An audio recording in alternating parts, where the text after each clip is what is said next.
ये कहानी एक ऐसी रहस्यमयी जगह की है जहां अगर कोई गलती से भी चला जाए तो वो कभी वापस नहीं लौटता। ऐसे में जब दो भाई बहन यहाँ पर फंस जाते हैं तो उन्हें इस जगह के बारे में कुछ ऐसा पता चलता है जिससे सब कुछ बदल जाता है। कहानी की शुरुआत में हम दो भाई बहन को देखते हैं जो सैन डिएगो जा रहे हैं। भाई का नाम कैल है और बहन का नाम बेकी है। बेकी प्रेग्नेंट होती है। रास्ते में बेकी को उल्टी जैसा फील होता है, इसलिए वह गाड़ी रुकवाती है और बाहर आकर उल्टी करती है। तभी उन्हें सड़क के पास ग्रास फील्ड से किसी के मदद के लिए चिल्लाने की आवाज आती है। बेकी पूछती है कि क्या वहाँ कोई है। अंदर से आवाज आती है कि हेल्प करो, मैं यहाँ फंसा हुआ हूँ। दोनों उसकी मदद करने का डिसाइड करते हैं। जब कैल गाड़ी पार्क करने जाता है तब बेकी फिर से आवाज देती है और पूछती है कि क्या वह उसे सुन सकता है। अंदर से एक लड़का जवाब देता है कि हाँ, वह कई दिनों से यहाँ फंसा हुआ है। तभी एक औरत की आवाज आती है जो उस लड़के को टोबिन कहकर चुप रहने को कहती है। ये सब सुनकर बेकी को बहुत अजीब फील होता है। बिना देर किए कैल ग्रास फील्ड में चला जाता है और बेकी भी उसके पीछे पीछे अंदर चली जाती है। बेकी 911 पर कॉल करके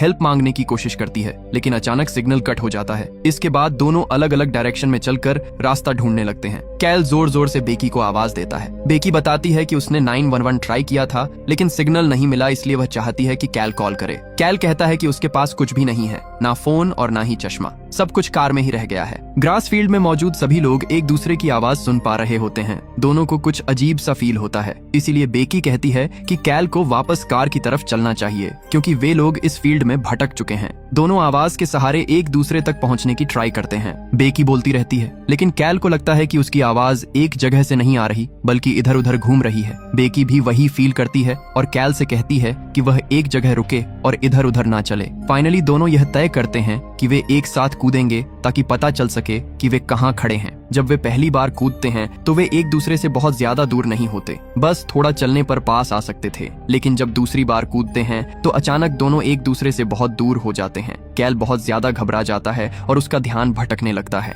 वह बेकी को ढूंढते हुए इधर उधर भटकता है और चलते चलते जमीन पर गिर जाता है। तभी उसकी नजर घास पर लगे खून के निशानों पर पड़ती है। जब वह पास जाकर देखता है तो वहाँ एक मरा हुआ कुत्ता पड़ा होता है। बेकी पूछती है कि क्या हुआ। कैल कह देता है कि कुछ नहीं हुआ, वह बस फिसल गया था। बेकी कहती है कि पहले उन्हें इस जगह से बाहर निकलने का रास्ता ढूंढना चाहिए और उस बच्चे वाली बात को भूल जाना चाहिए। इसी बीच सूरज ढलने लगता है लेकिन दोनों अब भी एक दूसरे को ढूंढ नहीं पाते। बेकी पूरी तरह थक चुकी होती है। तभी अचानक एक आदमी सामने आता है। उसका नाम रॉस होता है और वह टोबिन का पिता होता है। रॉस बेकी से कहता है कि अगर वह बाहर जाना चाहती है तो उसके साथ चले। बेकी को डाउट होता है कि अगर रॉस को रास्ता पता है तो वह अब तक यहाँ क्यों है। रॉस बताता है कि वह अपनी पत्नी और बेटे को ढूंढ रहा है। वह कहता है कि सभी को एक साथ रहना चाहिए। बेकी रॉस से कहती है कि वह उसके भाई कैल को ढूंढने में हेल्प करे। दोनों डिसाइड करते हैं कि चलते टाइम एक दूसरे को नजरों से दूर नहीं होने देंगे। धीरे धीरे अंधेरा हो जाता है लेकिन कैल अब भी बेकी को आवाज देता रहता है। कैल पूरी तरह निराश हो जाता है क्योंकि वह बेकी को ढूंढ नहीं पाता। तभी अचानक टोबिन उसके पीछे आ जाता है। टोबिन कहता है कि बेकी को ढूंढना इजी हो सकता है, लेकिन तब जब वह मर चुकी हो और वह एक मरे हुए कौवे की बॉडी दिखाता है। टोबिन समझाता है कि यह ग्रास फील्ड मरी हुई चीजों को हिलाता नहीं है, जो जिंदा हैं वे एक दूसरे को ढूंढते रहते हैं। कैल को शक होता है कि कहीं टोबिन ने ही सबको यहाँ फंसाया तो नहीं। टोबिन कहता है कि ऐसा नहीं है क्योंकि पहले किसी और ने उसे भी ऐसे ही आवाज देकर अंदर बुलाया था। टोबिन यह भी कहता है कि बेकी जल्दी मरने वाली है। दूसरी तरफ बेकी रॉस के साथ चलते हुए बात कर रही होती है। अचानक दोनों एक दूसरे से अलग हो जाते हैं। बेकी लगातार कैल को आवाज देती रहती है। तभी ग्रास फील्ड से कोई अचानक बाहर निकल आता है जिससे वह डर जाती है। इधर कैल टोबिन के पीछे पीछे चलता है और दोनों एक अजीब से विशाल पत्थर तक पहुंचते हैं जो फील्ड के बीच रखा होता है। टोबिन उस पत्थर को छूता है और कहता है कि उसे बहुत अच्छा फील हो रहा है, जैसे किसी खास पावर का एहसास हो। जब कैल भी पत्थर को छूने वाला होता है तभी बेकी की चीख सुनाई देती है। टोबिन कहता है कि माफ करना, बेकी इधर से चली गई है। ये सुनते ही कैल तुरंत बेकी को ढूंढने के लिए दौड़ पड़ता है। बेकी का बॉयफ्रेंड ट्रेविस दोनों भाई बहन को ढूंढने निकलता है लेकिन किसी को भी उनका पता नहीं चलता। तभी ट्रेविस एक चर्च के पास से गुजरता है और उसे कैल की कार खड़ी हुई दिखती है। वह कार चेक करता है और देखता है कि उस पर बहुत ज्यादा धूल जमी हुई है, जैसे वह काफी टाइम से वहीं खड़ी हो। ट्रेविस चर्च के अंदर जाता है लेकिन वहाँ कोई नहीं मिलता। बाहर आते टाइम उसे सड़क पर बेकी की नोटबुक गिरी हुई मिलती है। इससे उसे लगता है कि दोनों शायद ग्रास फील्ड के अंदर चले गए हों। बिना देर किए ट्रेविस भी ग्रास फील्ड में चला जाता है। अंदर जाते टाइम ट्रेविस रास्ता याद रखने के लिए घास को बांधकर निशान बनाता चलता है ताकि वह भटके नहीं। लेकिन चलते चलते उसे फील होता है कि घास अपने आप खुल रही है, जैसे उसमें कोई अजीब पावर हो। इससे भी ज्यादा हैरानी की बात यह होती है कि जब वह सीधा चलता रहता है तो सामने दिख रहा सूरज अचानक पीछे की तरफ चला जाता है। इसका मतलब यह ग्रास फील्ड खुद ही डायरेक्शन डायरेक्शन बदल सकता है। यह देखकर ट्रेविस पूरी तरह चौंक जाता है। वह पूरे दिन चलता रहता है। शाम हो जाती है और अंधेरा छा जाता है। उसकी एनर्जी भी खत्म होने लगती है, इसलिए वह थोड़ी देर रेस्ट करने के लिए लेट जाता है। ट्रेविस को ग्रास फील्ड से कुछ आवाजें सुनाई देती हैं। तभी अचानक टोबिन उसके पीछे आ जाता है, जिससे ट्रेविस डर जाता है। टोबिन कहता है कि क्या उसे भी हवा की अजीब आवाज और किसी के धीरे धीरे गुनगुनाने की आवाज सुनाई दे रही है। टोबिन समझाता है कि यह इंसानों की आवाजें हैं और अगर ध्यान से ना सुना जाए तो वे गायब हो जाती हैं। ट्रेविस पूछता है कि वहाँ फंसे लोग कौन हैं। टोबिन कहता है कि वे लोग उनसे जुड़े नहीं हैं, इसलिए जरूरी नहीं है। ट्रेविस हैरान होकर पूछता है कि क्या वे दोनों एक दूसरे को जानते हैं। टोबिन अचानक ट्रेविस का नाम ले लेता है। यह सुनकर ट्रेविस चौंक जाता है कि उसे उसका नाम कैसे पता है। टोबिन यह भी जानता होता है कि ट्रेविस बेकी को ढूंढ रहा है। टोबिन ट्रेविस को बेकी तक ले जाता है, लेकिन वहाँ पता चलता है कि बेकी मर चुकी है। टोबिन फिर दोहराता है कि ग्रासफील्ड मरी हुई चीजों को नहीं हिलाता, इसलिए उन्हें ढूंढना आसान होता है। ट्रेविस बुरी तरह टूट जाता है और जोर जोर से रोने लगता है। इसके बाद टोबिन बिना किसी रिएक्शन के गायब हो जाता है। अगली सुबह ट्रेविस जागता है और ग्रासफील्ड के बाहर से किसी की मदद की आवाज सुनता है। वह आवाज कहती है कि वह अंदर फंसा हुआ है। बाहर मौजूद वह इंसान कोई और नहीं बल्कि टोबिन ही होता है। टोबिन अपनी माँ के साथ होता है और अपनी माँ से कहता है कि ग्रासफील्ड के अंदर कोई फंसा हुआ है जो उसका नाम भी ले रहा है। उसी वक्त टोबिन का कुत्ता ग्रासफील्ड के अंदर भाग जाता है। टोबिन उसके पीछे दौड़ता है और उसके माँ बाप भी उसके पीछे चले जाते हैं। इस तरह तीनों एक दूसरे से बिछड़ जाते हैं। ट्रेविस जोर जोर से सबको वार्निंग देता है कि ग्रासफील्ड के अंदर मत जाना, लेकिन तब तक बहुत देर हो चुकी होती है। टाइम बीतता है और अंधेरा हो जाता है। ट्रेविस किसी को भी ढूंढ नहीं पाता, लेकिन उसे फिर से वही रहस्यमयी पत्थर दिखाई देता है जो ग्रासफील्ड के बीच में होता है। अगली सुबह फिर से टोबिन की आवाज सुनाई देती है। वही घटना दोबारा दिखाई जाती है जब बेकी और कैल ने ग्रासफील्ड से एक बच्चे की मदद की आवाज सुनी थी। ये साफ हो जाता है कि ये घटनाएं बार बार लूप में घूम रही हैं। प्रेजेंट टाइम में ट्रेविस को फिर से कैल और बेकी की आवाजें सुनाई देती हैं, जो अब ग्रासफील्ड के अंदर आ चुके होते हैं। ट्रेविस उन्हें पुकारने लगता है। बेकी उसकी आवाज सुन लेती है और सोचने लगती है कि ट्रेविस यहाँ कैसे पहुँच गया। उसी दौरान टोबिन चिल्लाकर बताता है कि उसका कुत्ता मर चुका है। अब तीनों एक दूसरे की आवाजें सुन रहे होते हैं, लेकिन कोई भी किसी को देख नहीं पाता। सब लोग पूरी तरह उलझ जाते हैं कि आखिर हो क्या रहा है, क्योंकि आवाजें हर तरफ से आ रही होती हैं, लेकिन कोई सामने नहीं होता। फाइनली वे लोग टोबिन की लगातार आती आवाज को फॉलो करते हुए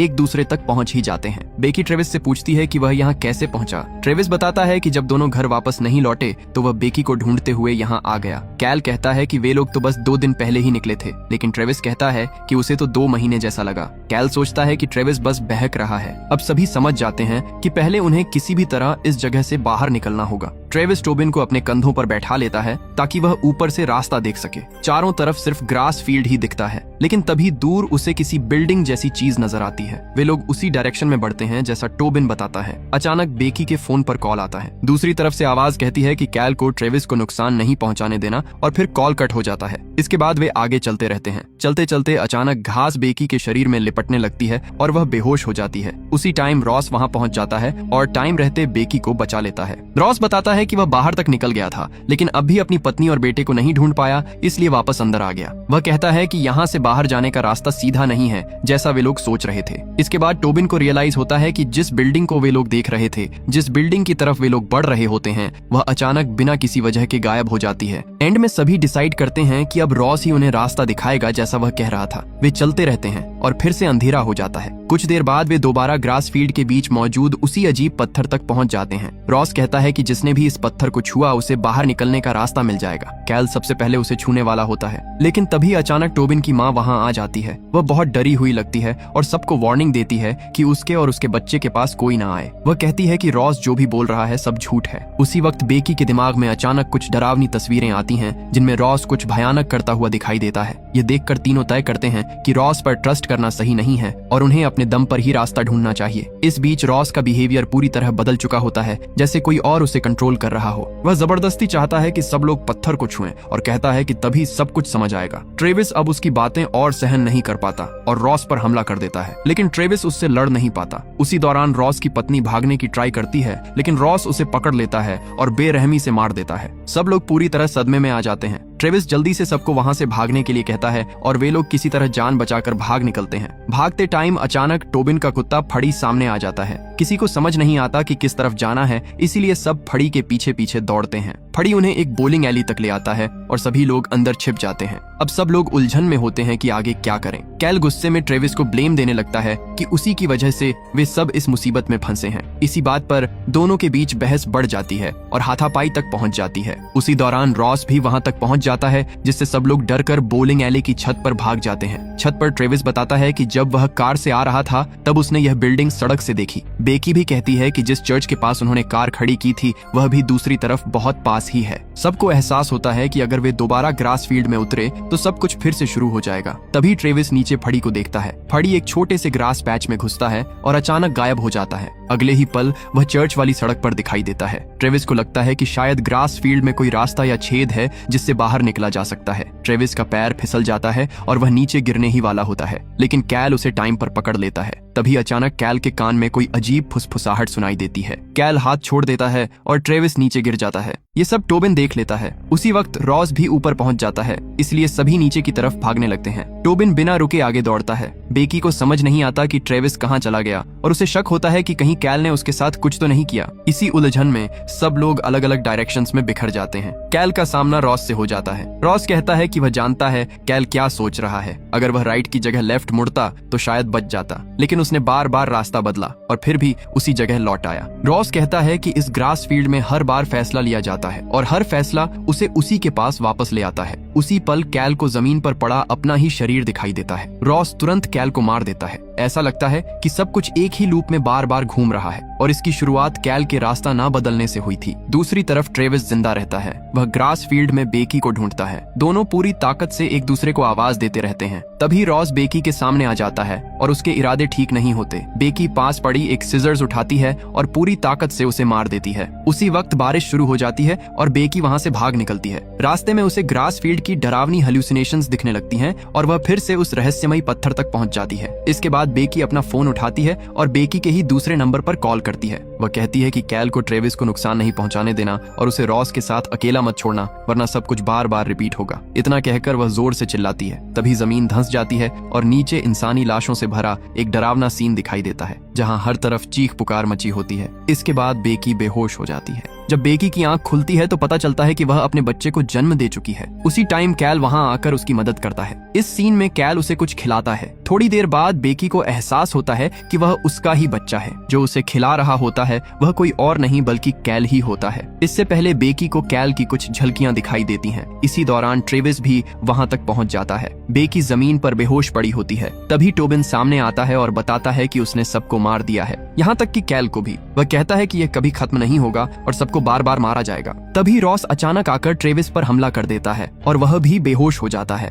इसके बाद रॉस टोबिन को जबरदस्ती उस पत्थर को छूने के लिए मजबूर करता है ताकि उसे मोक्ष मिल सके। उसी वक्त बेकी होश में आ जाती है और टोबिन को बचाने के लिए आगे आती है। इससे रॉस का ध्यान भटक जाता है। ट्रेविस अभी जिंदा होता है और वह पूरी ताकत से रॉस पर हमला कर देता है। अंत में रॉस मर जाता है, लेकिन बेकी भी जिंदा नहीं बच पाती। इसके बाद ट्रेविस डिसाइड करता है कि वह खुद उस पत्थर को छुएगा। पत्थर को छूते ही कुछ अजीब होता है और लाल रेखाओं जैसी लाइंस पूरे ग्रास फील्ड में फैल जाती हैं। ट्रेविस टोबिन को बाहर की तरफ ले जाता है और उससे कहता है कि वह यहाँ से निकल जाए। ट्रेविस खुद बाहर नहीं जा सकता। वह टोबिन को वार्निंग देता है कि बेकी को कभी ग्रास फील्ड में मत आने देना। इसके बाद टोबिन खुद को चर्च के बाहर पाता है। वह धीरे धीरे बाहर निकलता है और फिर दौड़कर बेकी और कैल को रोकने की ट्राई करता है ताकि वे ग्रास फील्ड में न जाएं। मदद की आवाज सुनकर टोबिन रुक जाता है। वह बेकी को वह नेकलेस देता है जो ट्रेविस ने उसे दिया था। बेकी देखती है कि यह नेकलेस बिल्कुल उसी जैसा है जो उसके पास है। बेकी को समझ आ जाता है कि कुछ बहुत गड़बड़ है, इसलिए वे लोग ग्रास फील्ड में अंदर नहीं जाते। इसके बाद वे टोबिन को कार में बैठाते हैं और उसे घर ले जाते हैं ताकि उसे पुलिस स्टेशन ले जाया जा सके। इसी के साथ यह रहस्यमयी टाइम लूप बंद हो जाता है। ग्रास फील्ड में सिर्फ ट्रेविस अकेला खड़ा रह जाता है और यहीं पर यह कहानी इसी रहस्य के साथ एंड हो जाती है। तो दोस्तों, आपको ये कहानी कैसी लगी कमेंट करके जरूर बताना और इसी तरह की कहानियां के लिए हमारे चैनल को सब्सक्राइब करना बिल्कुल मत भूलना।